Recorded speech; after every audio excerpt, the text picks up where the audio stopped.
Na esquina da nossa casa abriu uma seita lá que está pregando algo diferente. Nós não estamos nem aí.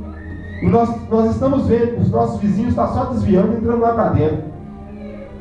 Entrando para o buraco, entrando para o caminho errado, e nós não estamos preocupados. Por quê? Não é ninguém da família da gente, não é verdade? Que o povo hoje só preocupa mais quando fere a família, quando toca na família, aí nós ficamos desesperados, nós ficamos doidos. Mas enquanto está tudo bem com a nossa família, enquanto está tudo bem dentro dos nossos lares, nós não estamos nem aí para as pessoas que estão morrendo lá fora. Não é verdade? Pastor, o bicho pegou lá em casa. Quando está uma bênção no lar, ninguém chega perto do presbítero e fala: presbítero, minha casa está uma bênção. Pastor, meu filho bateu no outro filho, ora para mim.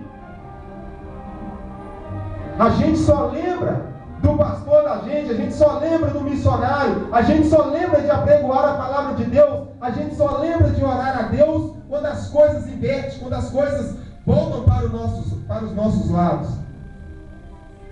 Não é verdade? Quando nós ficamos desesperados, aí nós queremos orar, nós queremos jejuar, nós queremos buscar a Deus. Agora, quando está tudo bem, o Evangelho de Deus está sendo pregado de qualquer jeito, o Evangelho de Deus não está sendo anunciado, eu não estou mais orando, eu não estou mais jejuando, eu não estou fazendo mais propósito com Deus. Meu irmão, a palavra de Deus fala que nós devemos estar em comunhão com Deus o tempo todo. A palavra de Deus fala que nós devemos andar em espírito o tempo todo. A palavra de Deus fala que aonde nós formos, nós devemos apregoar o Evangelho de Deus. O Senhor Jesus, antes da ascensão dele, o que ele fez? Ele reuniu ali com os 11. Não é verdade? A palavra de Deus em Mateus 28 não fala isso? O Senhor Jesus reuniu com os 11. Para que o Senhor Jesus, por que o Senhor Jesus reuniu ali com os discípulos antes da ascensão?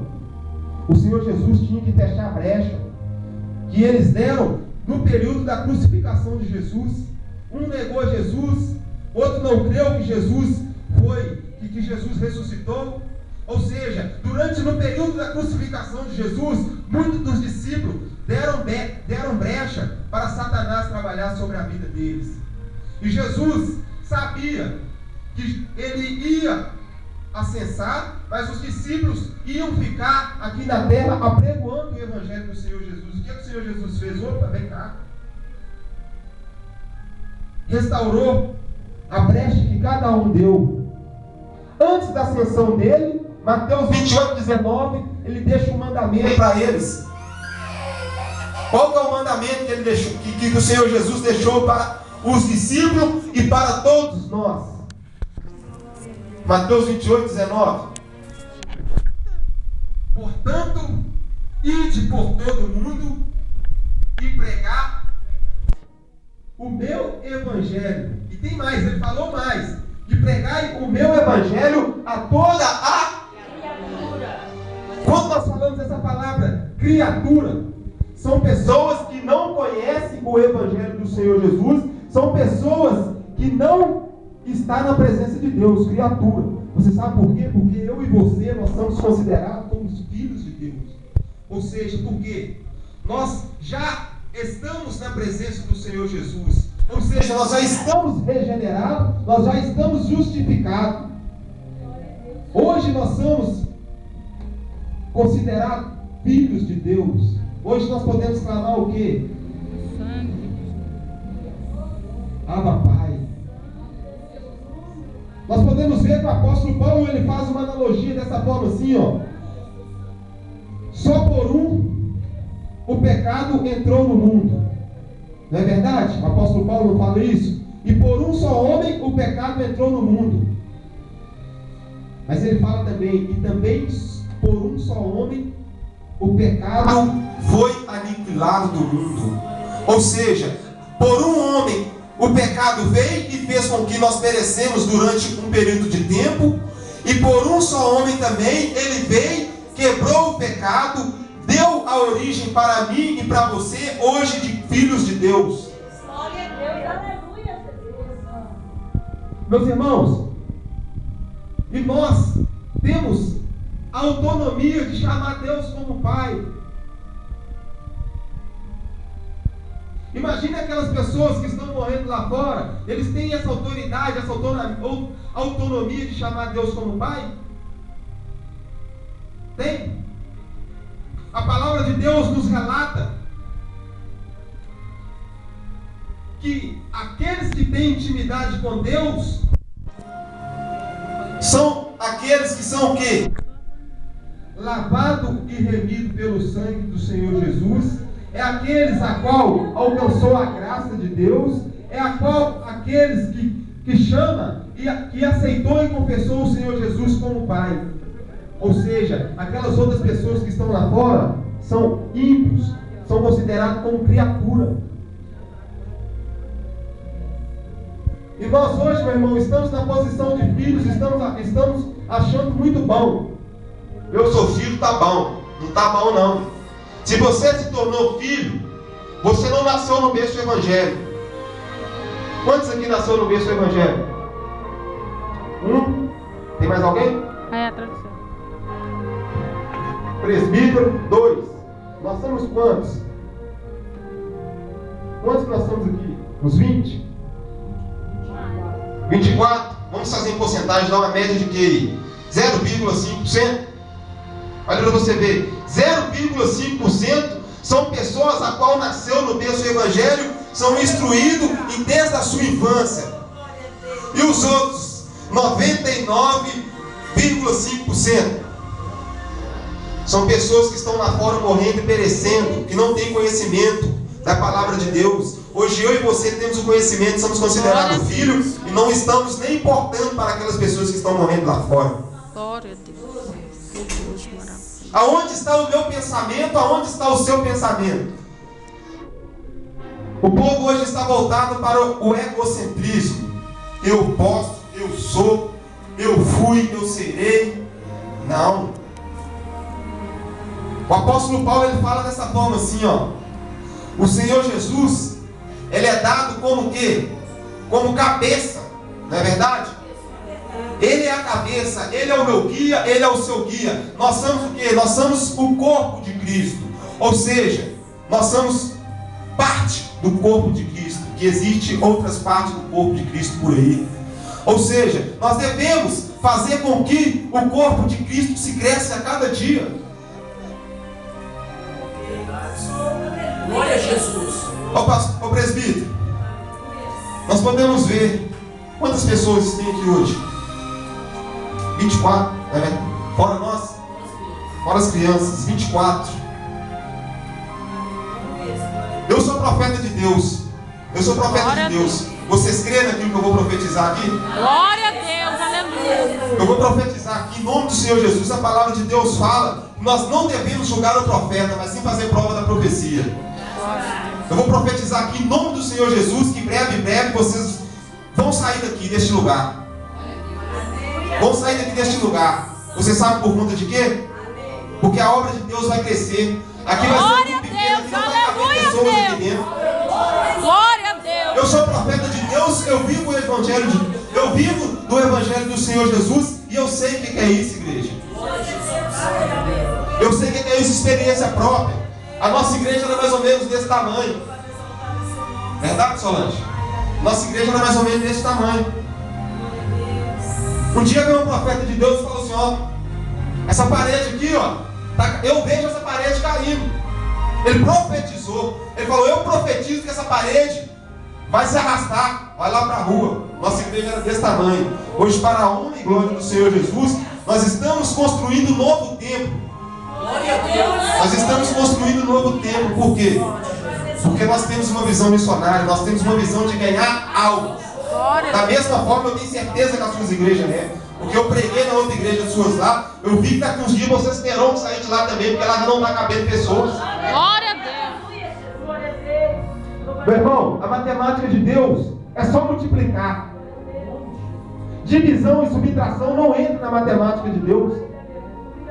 Nós podemos ver que o apóstolo Paulo, ele entrava nessa visão de Deus. Ou seja, o apóstolo Paulo, aonde ele passava, Ele preocupava com a multiplicação do povo, ou seja, com a adição do povo. Ou seja, o apóstolo Paulo era um homem a qual tinha visão, que queria ver a obra do Senhor Jesus crescer. Ou seja, o apóstolo Paulo queria ver pessoas glorificando e exaltando o nome do Senhor Jesus. É por isso que o apóstolo Paulo era perseguido. Achamos nós que nós vamos pregar o evangelho do Senhor Jesus e não vamos ser perseguidos, não vamos ser caluniados, não, porque vamos. O próprio Senhor Jesus, ele, na sua natureza divina e na sua natureza humana, o Senhor Jesus foi perseguido. Durante 3 anos que o Senhor Jesus exerceu o seu ministério aqui, ele foi perseguido, não foi? Portanto, ele foi preso, crucificado, sem dever nada. Mas hoje eu agradeço porque ele foi crucificado para me salvar, para te salvar, para trazer a justificação e a regeneração da minha vida em você. É por isso que hoje nós estamos aqui glorificando o nome dele. Glória a Deus. Se ele não tivesse vivo, o que seria de nós hoje? Hoje, creio eu, imagino eu, fazer um fato simbólico, que hoje o Deus Pai, ele olha lá do alto e vê o povo do jeito que está. Pai matando pai, filho matando filho, pessoas se corrompendo no mundo do evangelho. Creio eu que Deus Pai olha assim e fala: eu vou destruir esse povo, eu vou destruir esse povo, eu vou destruir esse povo. O Senhor Jesus vira para ele e fala: ó Pai, tenha misericórdia desse povo. Se não fosse o Senhor Jesus, meu irmão, hoje não existiria nem vestígio de mim e de você. Verdade. E como nós estamos retribuindo isso a Deus? Ou seja, o apóstolo Paulo, ele descreve assim, ó, no versículo 17: se nós que procuramos ser justificados em Cristo, fomos nós mesmos também achados pecadores. Ou seja, antes de você, antes de nós conhecermos a Cristo, nós éramos o quê? Pecadores, não é verdade? Ou seja, o pecado de Adão e Eva estava sobre mim e sobre você até hoje, se não fosse Cristo. No versículo 18 ele fala assim: se torno a edificar aquilo que destruiu, constituo-me a mim mesmo transgressor. Ou seja, se o Senhor Jesus não tivesse vindo, tivesse edificado aquilo a qual foi destruído lá no jardim do Éden, que foi o que? A inocência. O que seria de mim e de você? Nós seríamos transgressor. Ou seja, nós éramos pecador. Da mesma forma, no versículo 19: pois eu pela lei estou morto para a lei. Ou seja, o apóstolo Paulo está morto para o pecado que tinha poder sobre ele antes da vinda do Senhor Jesus, que era a lei. Assim eu e você também estamos mortos. Aquele pecado que durou de geração a geração e foi quebrado na geração de Davi, hoje nós não carregamos culpa dele mais, nem eu nem você. Nós não carregamos culpa mais.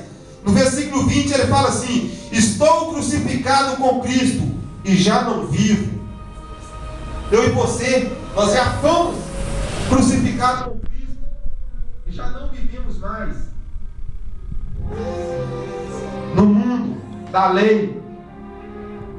Ou seja, hoje Cristo é que vive em mim e em você. Glória a Deus, Por que Cristo vive em mim e em você? Porque foi Ele que foi enviado para dar vida para mim e para você. Ele que me justificou e te justificou. Através dele é que veio a regeneração. É através dele que vem a graça. Qual que é o significado da palavra graça? Favor imerecido. Ou seja, sabendo nós que nós não merecemos, ou seja, que nós não merecemos a graça, que nós não merecemos que o Senhor Jesus fosse crucificado por mim e por você, mas Ele falou com o Pai: ó Pai, eu vou dar a minha vida por essa geração, por essa nação. Você sabe por conta de que o Senhor Jesus fez isso? Porque Ele confia em mim, confia em você. Glória a Deus. Ele sabe que nós somos capazes de retribuir Ele a todo esse sacrifício com boas obras. Mas Cristo vive em mim. A vida que agora vivo na carne, vivo na fé do Filho de Deus. Ou seja, o apóstolo Paulo, quando ele vivia na carne, quando ele vivia procurando carta para prender os cristãos, quando ele vivia assolando os cristãos, ele vivia na carne. Mas hoje não, hoje ele vive no Espírito, porque ele era o homem a qual pregava o Evangelho do Senhor Jesus, era o homem a qual ganhava almas para o reino do Senhor Jesus. Glória a Deus.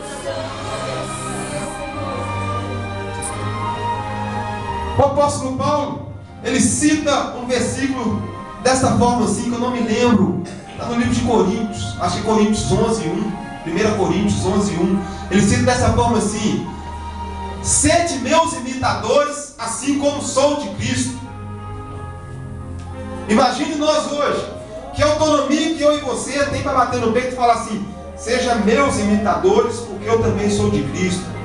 O apóstolo Paulo, ele bateu no peito e falou dessa forma assim: seja meus imitadores como sou de Cristo, porque o apóstolo Paulo, ele vivia a vida de Cristo. O apóstolo Paulo vivia o seu ministério voltado a Cristo.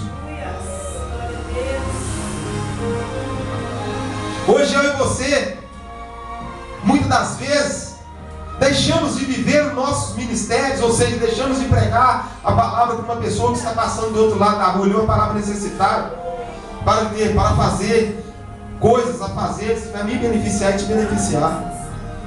O apóstolo Paulo não, o apóstolo Paulo estava ligado no Espírito o tempo todo.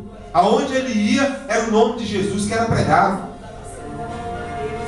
Está certo que nós temos que saber administrar o nosso tempo. Não é verdade? Nós temos que trabalhar, nós temos que estudar, nós temos que levar o menino para a escola, são tantas coisas a fazer, não é verdade? Mas a palavra de Deus fala que nós temos que separar o quê? 10% do nosso tempo para Deus, é pouca coisa, não é? Ou seja, desses 10%, um dia eu estou ali orando, outro dia eu estou saindo por aí evangelizando, apregoando o Evangelho do Senhor Jesus. No meu serviço, no meu horário de almoço, 1 hora que eu estou ali reunido com meus amigos, estou ali pregando a palavra de Deus para eles. Na ida para a escola, para levar meu filho na escola, eu encontro com diversas amigas. É um tempo que eu tenho ali para pregoar o Evangelho para elas, fazer um convite. Vamos lá na minha igreja. Ó, Jesus te ama. Ó, Deus quer mudar o quadro da sua vida. A palavra de Deus chegou até mim dessa forma. Eu era o tipo do cara que Satanás corria de mim. Eu conseguia ser mais terrível do que ele. Hoje eu aceitei a regeneração do Senhor Jesus. Hoje eu aceitei a justificação do Senhor Jesus. Estou pregando a palavra de Deus. Aonde eu passava, pessoas entravam 4, 5 para